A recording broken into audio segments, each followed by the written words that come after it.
People who were a missing person. What's your story? Story 1. In second grade, I fell asleep on the school bus ride home and missed my stop. My mom always waited for me at the stop to pick me up, and she freaked out when I didn't get off the bus. The driver looked back and, since I was lying down fast asleep, didn't see me. An hour later, I woke up at a school bus terminal on the outskirts of town, and my mom had called half the town in a panic. It's a funny story to tell now, but my poor mother was convinced I'd been kidnapped for 2 hours. It really shook her up. Story 2. It wasn't me, but my brother was missing for about a year. He'd disappeared before, but only for a few days. He suffers from paranoid schizophrenia and often had delusions, but this time he didn't come back. We live in New York, and my parents had no idea where to look for him. They regularly went to the police station to look at photos of bodies they'd found. He had no friends or girlfriends we could ask about him. He'd just vanished. A year later, we got a call from a hospital in Washington. My brother had been picked up off the street, nearly dead from malnutrition. He'd gone to Washington to warn the government about something. He often refused to eat, believing his food was poisoned, and lived on the streets for a year. The only reason he survived was because other homeless people looked out for him and convinced him to eat occasionally. He was a skeleton when they found him, covered in flea bites. Eventually, my parents nursed him back to health. He's still mentally ill but hasn't tried to disappear again. I think of him every time I see a homeless person. Story 3. It was my first day of kindergarten. I was supposed to go to daycare after school, but I lost the note saying so. The teacher put me on the bus and told the driver where I lived. I'm not sure if that's exactly how it happened, but that's how I ended up there. The bus dropped off 5-year-old me at home. All the doors were locked, and my mom wouldn't be home from work for another 2 or 3 hours. So, I did what any little kid would do. I sat on the porch and cried. Luckily, I lived right across from the high school, and a kind woman saw me from the bleachers during a football game. She came over to check on me and stayed with me the whole time. Meanwhile, the school staff was going crazy because they couldn't find me anywhere. They called my mom, who, I was told, was sobbing uncontrollably. Suddenly, I saw a brown 1960s Cadillac pull up, and my principal got out, thanked the woman for looking after me, and took me back to school.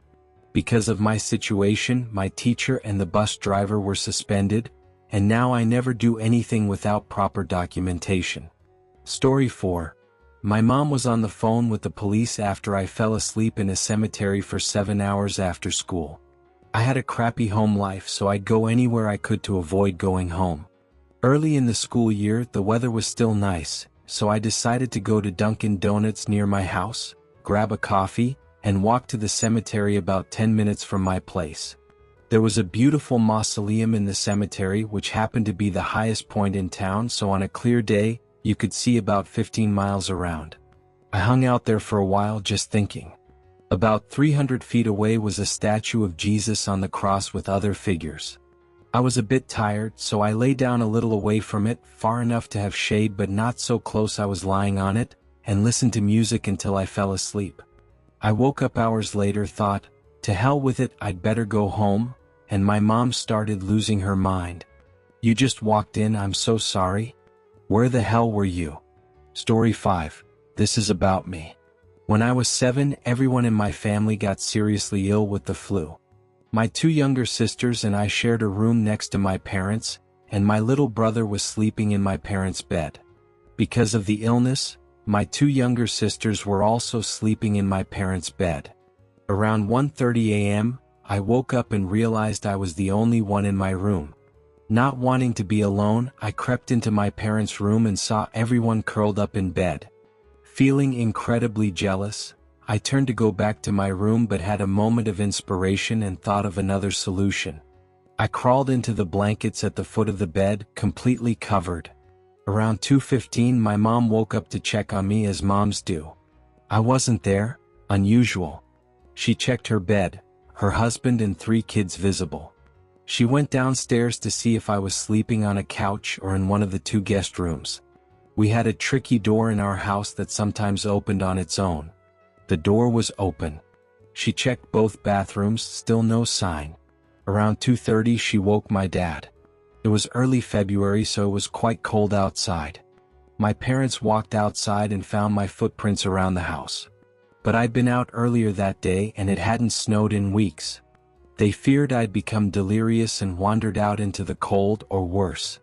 After a heated discussion, they called the police first, then our babysitter to watch the other kids. Within 10 minutes, the entire police force of our small town was in our living room.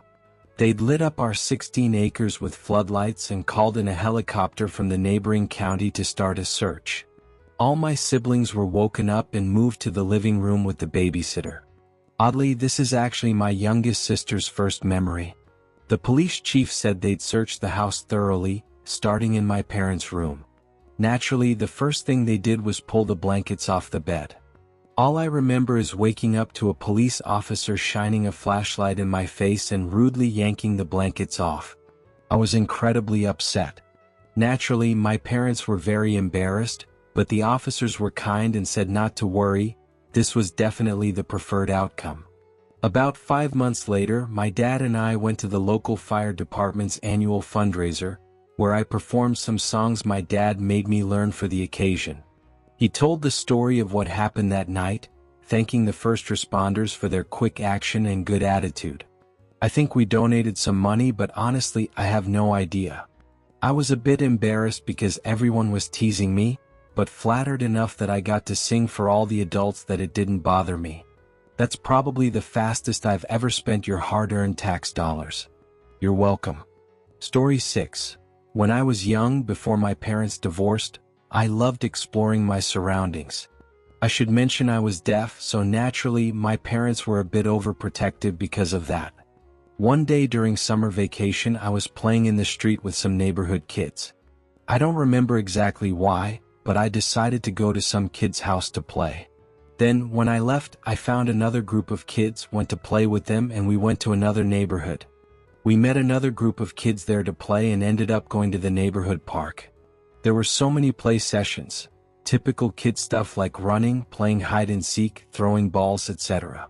After the other kids left, I got bored and went to another group of kids heading to the neighborhood pool. Now, this pool requires payment to enter, but I wasn't aware of that. I just wanted to see it. So, I ended up sneaking in with that group of kids. I started splashing in the water with my clothes on. I didn't have my swimsuit. This was the late 80s or early 90s, so they weren't as strict about swimsuit rules. I decided I wanted to go to the diving board area, so I got in line, started jumping off the diving board, swam to the ladder, and just enjoyed it a lot. Meanwhile, my parents were at home, unaware of where I'd gone. When they went to look for me, I was already gone. They didn't know where I'd went, so they asked the neighbors. The neighbors who'd had me at their house with their kids said I'd left hours earlier. My parents started to panic and began searching the neighborhood. When they couldn't find me after a while, my mom went inside to call other parents and maybe the police. I'm not sure about that part. My dad got in his car and started driving to look for me. He checked the neighborhood, went to the park, and couldn't find me. He saw the neighborhood pool and remembered I loved going there with him. He thought I wouldn't be there but decided to try. He went in, asked the staff, and they let him look for me. He found me in line for the diving board about to jump. He panicked and went straight to the lifeguard near the diving area, saying I wasn't a good swimmer. The lifeguard looked at him oddly and said I'd been jumping off the diving board and swimming for about 10 or 15 minutes and was perfectly fine. I think I was about 5 or 6 at the time. He was stunned and, well, I got in a lot of trouble for disappearing. He was furious when I got out of the pool after my last dive and saw him standing there. I was grounded for 2 weeks, which was a bummer. But my dad was pretty impressed with my swimming ability, and that was that. I didn't know he'd panicked about my swimming until years later when I was in college and mentioned that day randomly. He was completely shocked I remembered those events but added more context, including his search for me. Man, I miss my dad. Wow. Story 7. This is a pretty crazy story. I was pretty young when this happened, so I know it from family members telling me. My grandma lives about 6 hours away from my family. Growing up, she rarely came to visit us at our house. Instead, my parents, my brother, and I would go to our cabin in the mountains to meet her, as it was halfway between our homes. My grandma got a bit unhinged after her husband died a few years before I was born. Around that time, it was becoming clearer that something was wrong with her. She had some very strange beliefs and was getting forgetful. One day we were all at the cabin. I was about 4 and my brother was about 5. That day I guess my dad decided to go fishing without us. My grandma was watching my brother and me, and my mom decided to take a nap. She woke up and the cabin was empty. No sign of my brother, my grandma, or me. My dad came back soon after and hadn't heard from my grandma either. So, my parents had no idea where we were. I'm not sure how much time passed, but they were obviously panicking. I think they called the police and were preparing to file missing persons reports when an unfamiliar vehicle pulled into the driveway. Suddenly, out came me, my brother, my grandma, and a random guy. Basically, my grandma decided to take my brother and me for a walk in the woods without telling my parents. Being an elderly, forgetful woman, she got lost with us. Eventually, she found the road and thought it was safe for her, a frail 80-year-old woman, and 2 young kids to hitchhike on a mountain road in the middle of nowhere, save for a few ski resorts here and there. We were lucky the man was very kind. Story 8. I was never reported missing, but it definitely could have happened. I was 4 years old, and we were enjoying a nice family vacation in the mountains. There was something called a kids club where parents staying at the hotel could drop off their kids to be looked after while they did their own thing. So my parents left me and my 7-year-old sister with them. The kids club took us to a nearby ice rink. Back then, I was an extremely quiet kid, so somehow they forgot about me sitting in the bleachers and went back to the hotel. At first, my sister didn't notice I wasn't with them. She was only 7, busy playing with the other kids. But after a while, she realized I wasn't there and told the kids club staff, "Hey, where's my sister?" That's when the general panic started. My parents were extremely worried. It was cold, I was 4 and alone. They didn't know what to do, and since I was so young, I might have been foolish enough to try walking back from the rink to the hotel, which was quite far, especially for a small kid. While they were panicking, I'd gotten help from a random adult. The details get fuzzy. My sister and parents told me the story. I was too young to remember, but he asked why I was there alone and I told him I'd been forgotten. Then I told him the hotel name, room number, and my parents' names. He gave me a piggyback ride and took me back. So there we were, a few hours later, 4-year-old me riding piggyback on a tall, blonde stranger. My parents were so relieved they didn't even sue the place. It could have gone so wrong. I could have died in the snow, been kidnapped, or the kind man might not have been so kind. I might have forgotten the hotel name and room number. To this day, I have no idea how I remembered that. I have a terrible memory. So, thank you, kind giant man. I probably would have died without you. Story 9. It probably started as a routine welfare check on a diabetic, insulin-dependent man with several mental health issues and a serious needle phobia, who had ended up in the ICU due to all of the above. The local hospital had arranged for a district nurse to visit to administer his meds and ensure he wasn't trying to commit suicide by diabetic ketoacidosis, DKA, again. He wasn't answering the door or his cell phone, which was especially concerning because he'd been taken to the ER for a checkup after overexerting himself the previous night. So they called the local police and 2 officers arrived to force the door. They didn't find the man they were looking for. What they did find was a gun in the linen closet. Since this was in the UK, where we consider hassling legal gun owners a fair price for not having weekly shootings, this was a big deal.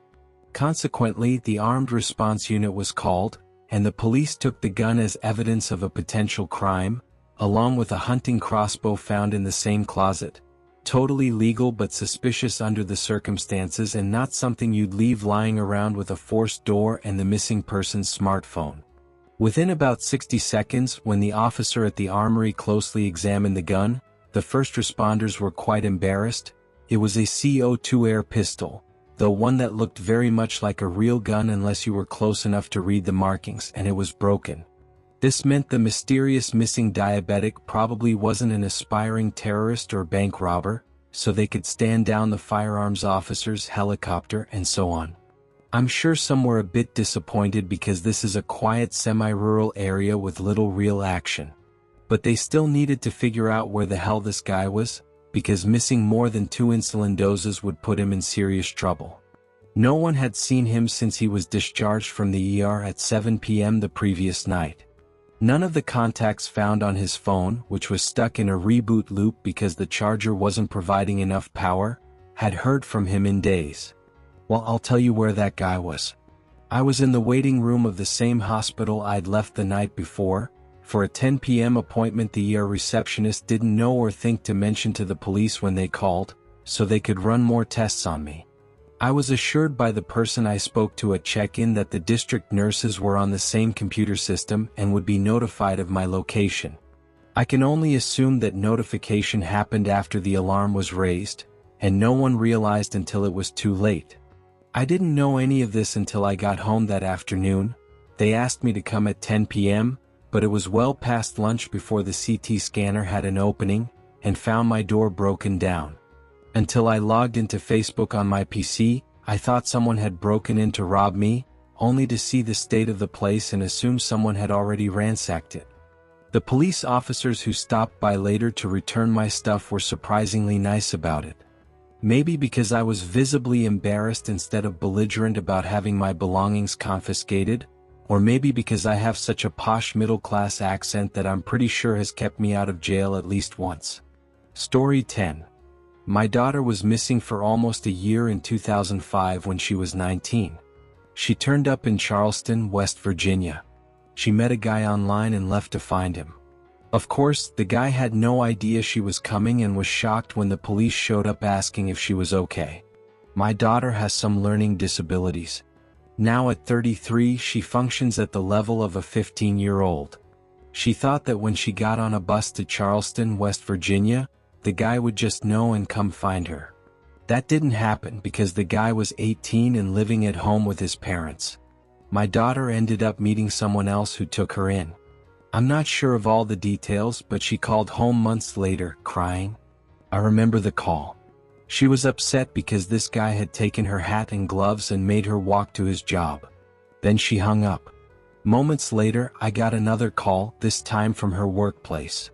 They told me she was very upset and acting strangely. They said she was crying, saying she missed us. We made the 5-hour trip to Charleston, and there she was at Taco Bell working.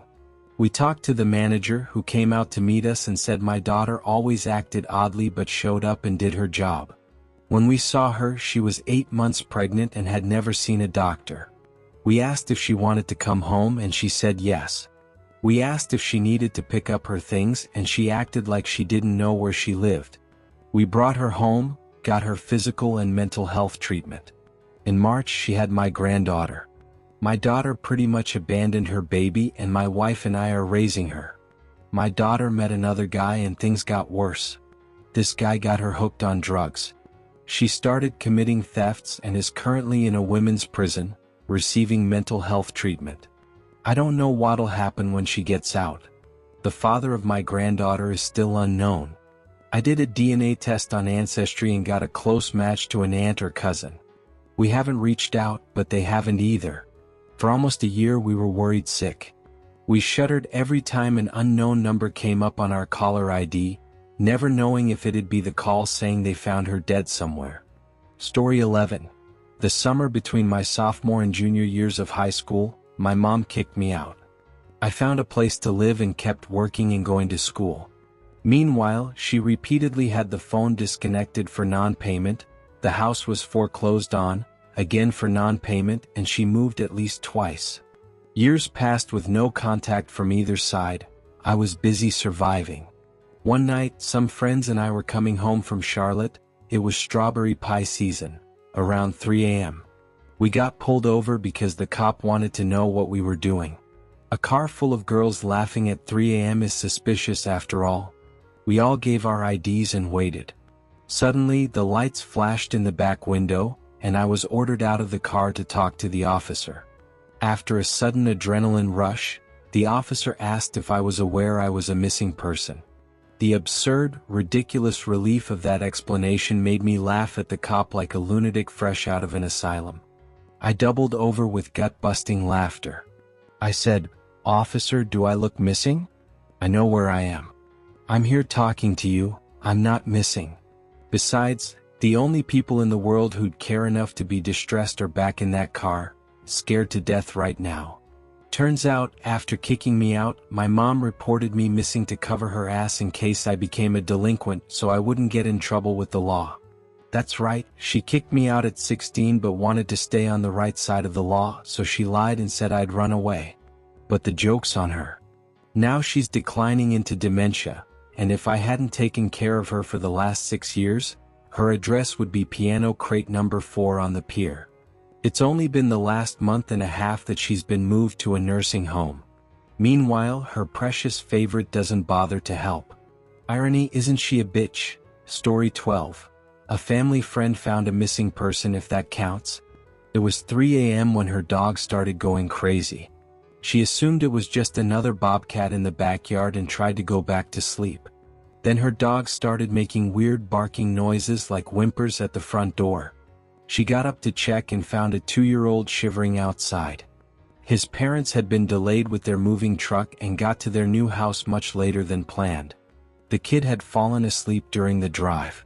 Since the moving truck had to be returned early in the morning, they started unloading it, hoping the kid would stay asleep so they could work faster.